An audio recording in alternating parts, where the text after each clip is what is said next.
Good evening. I'm Byron Scott with the CTV News Update.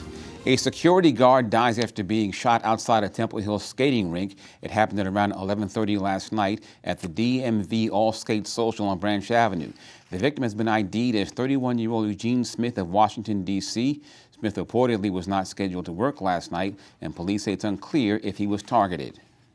You know, investigators have been working since last night and following up on leads. What we know is that Mr. Smith was inside the establishment, and upon exiting the establishment, a silver sedan was out front where the gunshots came from. At this time, we don't know if this was a targeted case. You know, investigators have been working 12, 13 straight hours, and we're hoping that, you know, we'll be able to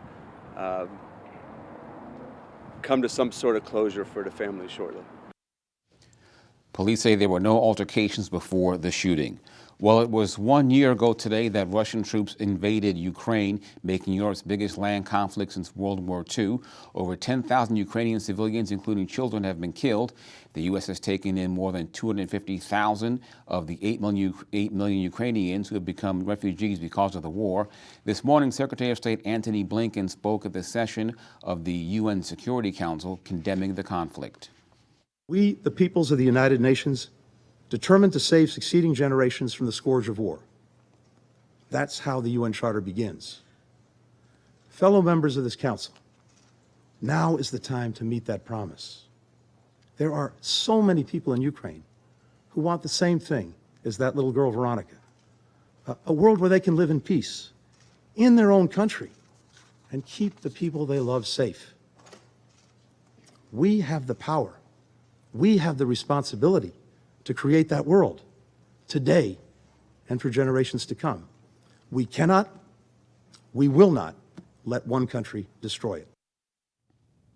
Well, since the war began, the U.S. has sent more than $75 billion in humanitarian, financial, and military aid to Ukraine. Well, here are the latest COVID-19 numbers for our area. The Maryland Department of Health has confirmed 534 new cases. The county's positivity rate is at 8.93%. 8 people have died of COVID over the past 24 hours, and 371 people are hospitalized. And you're watching CTV News. I'm Byron Scott. Coming up, a new face in Annapolis. Democrat Ashanti Martinez is sworn into office. He's a new delegate for Prince George's County. I thank you guys for your advice, you guys' support throughout this process. I'm ready to not only learn from you all, but lead with you all as well. And to my LGBTQ community, know that we're here, we're in the house, you know, live through your pride. To all the queer brown boys out there, know that you're loved, that you're seen, and there's a place for you here in the Maryland House of Delegates.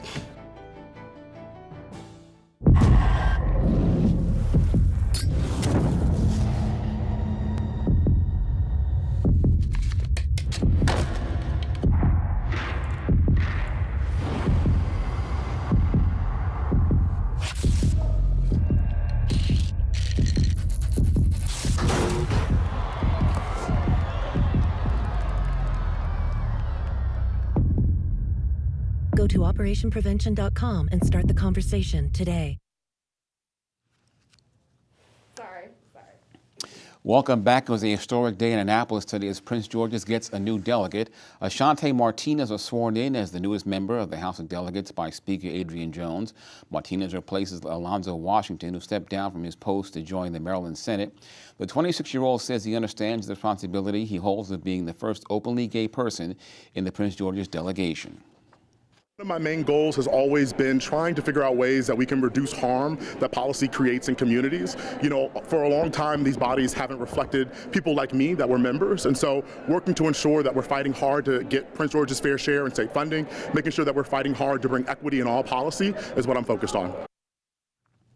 Martinez says he will serve on the Health and Government Operations Committee. Well, Governor Wes Moore says his administration must invest in Maryland's public safety agencies in order to tackle violent crime. Yesterday, the governor announced that he's redefining the mission of the Maryland State Police. The agency says it must get its recruitment numbers up, retain its troopers, and invest in training and development. Moore also says state police will also work with in partnership with all 24 jurisdictions in intelligence sharing and investigations. We'll work with our state agencies, our local partners, to source data on where we are today and to track our progress going forward. And to that end, I am ordering all public safety agencies across the state, to include all state police agencies, corrections, and juvenile services, to conduct after-action reports when there are homicides or non-fatal shootings within their areas of responsibility. The governor also announced $11 million in funding for the Maryland Coordination and Analysis Center. Well, a Black History event is coming to Forest Heights tomorrow. All the fun begins with a parade at 12 noon at the Forest Heights Elementary School. There'll be a block party from 1 to 4 p.m. at the Mount Joy Business Park. Officials are inviting everyone to come out and celebrate our shared history. I hope that the takeaway is, particularly for our youth, that everything we need is within us. It's been with us, and we're just really going to be highlighting that. As a community and as a people, everything we need to achieve greatness, to impact our communities positively, and to overcome obstacles is within us. And when we get together and we focus on that mission, we're stronger and the results are better. Our communities are improved for that. So it's an inspirational event. It is for neighbors to get together, meet people, and to reconnect, especially since we've been living, in the restrictions of a COVID environment over the last 3 years. We want to start spring off strong, and we're inviting people to come out and do that with us. And the Mount Joy Business Park for the event is located at 5410 Indian Head Highway. Well, it's been a year since Prince George's launched its PGC 311 app. 311 is the government service that residents can call regarding quality of life issues such as reporting potholes or trash pickup, for example. Well, tomorrow the county's Office of Community Relations is hosting a forum along with other agencies to update residents about the system.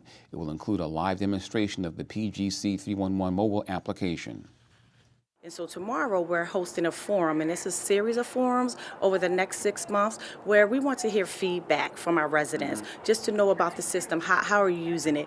The system was designed for residents to improve efficiency and accountability. And so over the last year, we've had more people utilize or download our app. And so now you have 311. It is at your fingertips 24/7. The call center is still available Monday through Friday, 7 a.m. to 7 p.m. However, if you have a 2 a.m. and maybe you're driving, you see a pothole, you can actually put that in, and it goes right in as if you called the call center.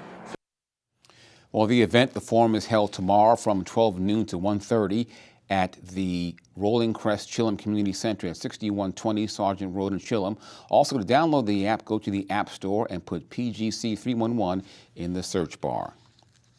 Well, you may have gotten an Amber Alert on your phone last night regarding a missing Upper Marlboro child. The good news is 3-year-old Blake Morgan was reunited with his family last night, hours after being abducted from a Royal Farms gas station on Ritchie Road at around 7:30. Child was sitting in a running SUV when the suspect jumped in and drove off. The suspect, 18-year-old Ariel Florentino Galeas of Hyattsville, has been arrested in the case. He's taken into custody, charged with hit and run accident in Riverdale. He faces kidnapping, reckless endangerment, and theft charges. Well, it was nearly a year ago when a tow truck driver was fatally shot in Landover during a road rage incident. 29-year-old Delonte Hicks of the district was shot multiple times as he traveled eastbound on Route 50 at Route 410. As the March 19th anniversary approaches, Maryland State Police released a second video of the incident. Investigators continue to seek the identity of the suspect pictured in this footage captured from inside the tow truck. Police ask anyone with any information to call or text 410-365-5941. Well, sports news and more after the break. Stay with us. Hey guys, it's Simon Buggs, and I'm here in Baltimore, Maryland, where the Bowie State women's basketball team matched up against Elizabeth City State University in the quarterfinal round of the CIAA tournament. I have more details on the matchup coming up soon.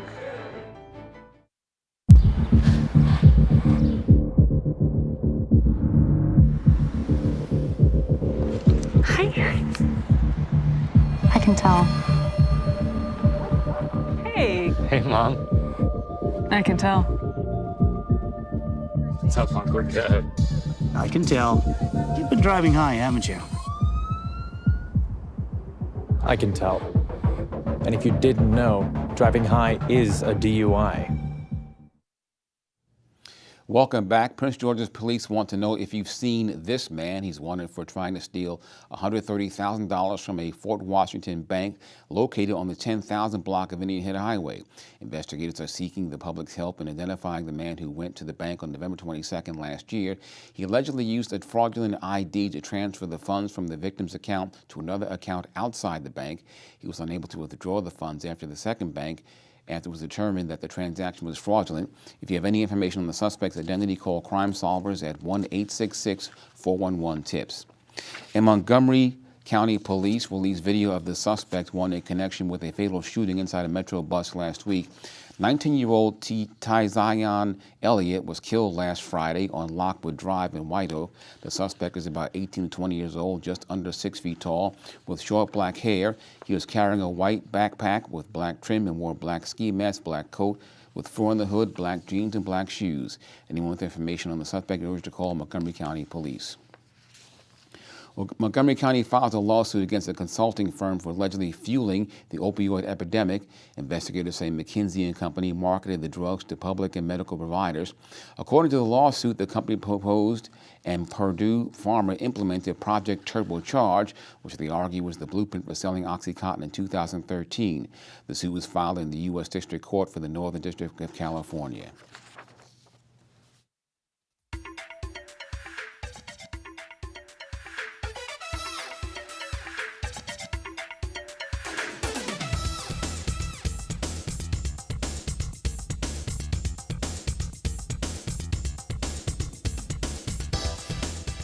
The Bowie State women's basketball team took the court against Elizabeth City State University yesterday, but they couldn't advance past the Vikings as they were beaten 76-54.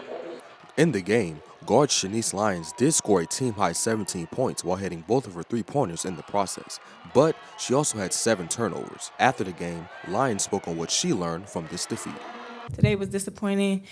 It just fuels me to want to do more. Like, what could I have done? I mean, I had 7 turnovers. That was my fault. But it's like, it makes you just want to get back and try to get better and do whatever you can to not let this happen again. Head coach Shade Swan also spoke after the game and gave credit to her team not quitting despite being down so many points.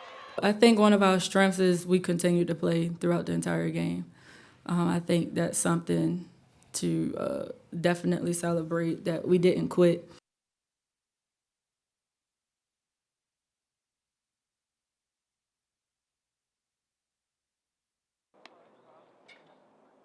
More sports news tonight, and we're talking college baseball. The PGCTV men's baseball team opened their season at home today. The Owls took the diamond against Kingsborough Community College. Will be following the team throughout the season. The Owls' next matchup will be a doubleheader as they face the College of Southern Maryland tomorrow at noon and again at 2 o'clock. And now our weather forecast. Tonight, partly cloudy and cold, lows around 29 degrees.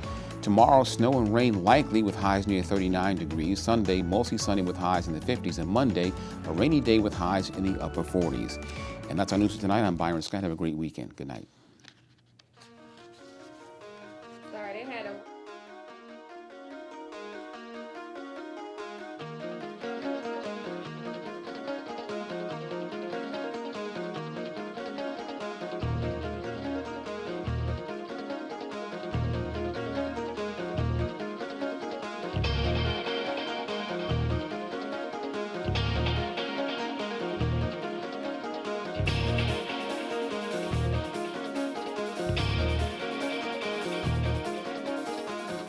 Senior, number 8, Dwayne Harris. I'm playing here for the last time tonight. I want to go on to do great things, but I won't. Next year, I'm going to blow up my knee. I'll be prescribed opioid painkillers, and I'll become addicted. In a few years, I'll overdose from heroin. But yo, tonight is one of the best moments of my life. Opioid dependence can happen after just 5 days. Know the truth.